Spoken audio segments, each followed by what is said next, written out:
छोले, श्रीखंड आणि पुरी, दुसरं काय हवं आहे ना? तर आज आपण याच्यातली छोलेची रेसिपी बघूया. श्रीखंडची रेसिपी ऑलरेडी आपल्या चॅनलवर आहे, ती तुम्ही चेक करू शकता. लिंक मी मध्ये दिली आहे. तर आपण रात्रभर भिजत घातलेले 1 वाटी छोले आहेत आणि ही खास ट्रिक आहे, तर ही लक्षात ठेवा. याने तुमचे छोले वेगळे लागणार आहेत. तर एक अशी आपल्याला सुती कापडाची एक पुरचुंडी बनवायची आहे, ज्याच्यामध्ये आपले जे गरम मसाले आहेत ते बांधून ठेवायचे आणि ही पुरचुंडी आपल्याला तुम्हाला त्या छोले शिजताना कुकरमध्ये घालायचं आहे. तर 1 वाटी छोले रात्रभर शिजत घातले होते. हे 2 तमालपत्र आपण वरनं टाकणार आहोत आणि ही जी पानं आहेत ना, ही खास आहेत. याचं झाड मी तुम्हाला नक्की दाखवेल. याला ऑल स्पाइस ट्री असं म्हटलं जातं. ॲक्च्युली मला याचं दुसरं नाव माहीत नाही, पण याला असंच म्हणून मी नर्सरीमधून विकत घेतलं होतं. याला 5 प्रकारच्या मसाल्यांचा वास आहे. तुम्हाला जर मसाल्यांचं खाण्याची आवड आहे पण जळजळ होत असेल, तर तुम्ही हे पानं वापरू शकता. मी तुम्हाला याचं नक्की झाड दाखवेल एखाद दिवशी. तर याच्यामध्ये आपण मीठ घातलं आहे आणि तो मसाला आणि आपण 1 ग्लास पाणी घेऊन छान मस्त 4 शिट्ट्या घेतल्या आहेत. आणि आता आपल्याला ही जी पुरचुंडी आहे ती बाजूला काढून घ्यायची आहे.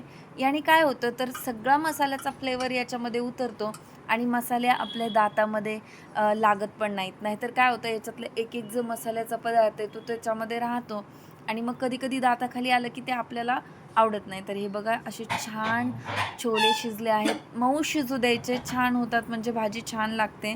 त्यानंतर कढईमध्ये आपण तेल घातलं आहे आणि याच्यामध्ये आपण वाटलेला मसाला घालणार आहोत. तर मसाल्यामध्ये मी कांदा, खोबरं, 1 कांदा, छोटा तुकडा खोबरं आणि 1 टोमॅटो याला छान भाजून घेतलं होतं. तर हे भाजलं मी डायरेक्टली गॅसवर होतं जाळीवर. तर ते कसं भाजायचं हे जर बघायचं असेल तर तुम्ही राजम्याची आपली रेसिपी बघू शकता. ती देखील मी डिस्क्रिप्शनमध्ये देऊन टाकेल. त्याच्यामध्ये आपण हा मसाला कसा तयार करायचा होता ते पाहिलं होतं. आता तेल थोडंसं तापलं की याच्यामध्ये थोडीशी जिरी घालून घ्यायची आणि जिरी थोडी तडतडली की आपण जो मसाला वाटला होता, मी तुम्हाला सांगितलं त्याच्यामध्ये आपण काय काय वापरले, तो मसाला याच्यामध्ये घालून घ्यायचा.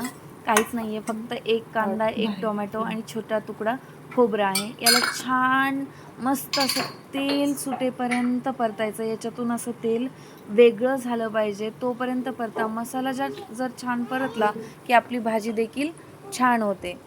मग याच्यामध्ये आपण काय 1 मोठा चमचा गरम मसाला, 1 मोठा चमचा लाल तिखट तुमच्या आवडीने देखील टाकू शकता आणि हा मी घरचा काळा मसाला टाकला आहे 1 चमचा आणि 2 चमचे आपण इथं धणे पावडर टाकणार आहोत. तर धणे पावडरमुळे धणे पावडर आवर्जून घाला. आणि आपण वाटणामध्ये अजून एक गोष्ट विसरले मी, अद्रक आणि लसूण घातलं होतं. 2 चमचे अद्रक आणि लसूण याच्यामध्ये वाटून घालायचं आहे आणि जे आपण छोले बॉईल करून घेतले होते ते टाकलेत.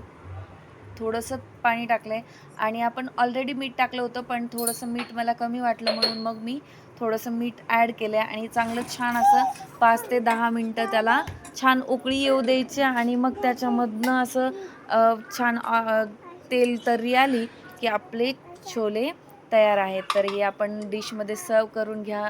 त्याच्यासोबत पुरी खाऊ शकता, भात देखील छान लागतो आणि गोडमध्ये तुम्ही श्रीखंड करू शकता. तर श्रीखंडची रेसिपी आपल्याकडे ऑलरेडी आहे, तर तुम्ही ती श्रीखंडची रेसिपी चॅनलवर जाऊन चेक करा. त्यासाठी चॅनलला सबस्क्राईब देखील करा. तर हे बघा, याच्यावर थोडीशी कोथिंबीर घातली, 2 पुऱ्या, असं मस्तपैकी ताट आपलं रेडी आहे. व्हिडिओ आवडला असला तर लाईक करा, शेअर करा आणि चॅनलला सबस्क्राईब करा.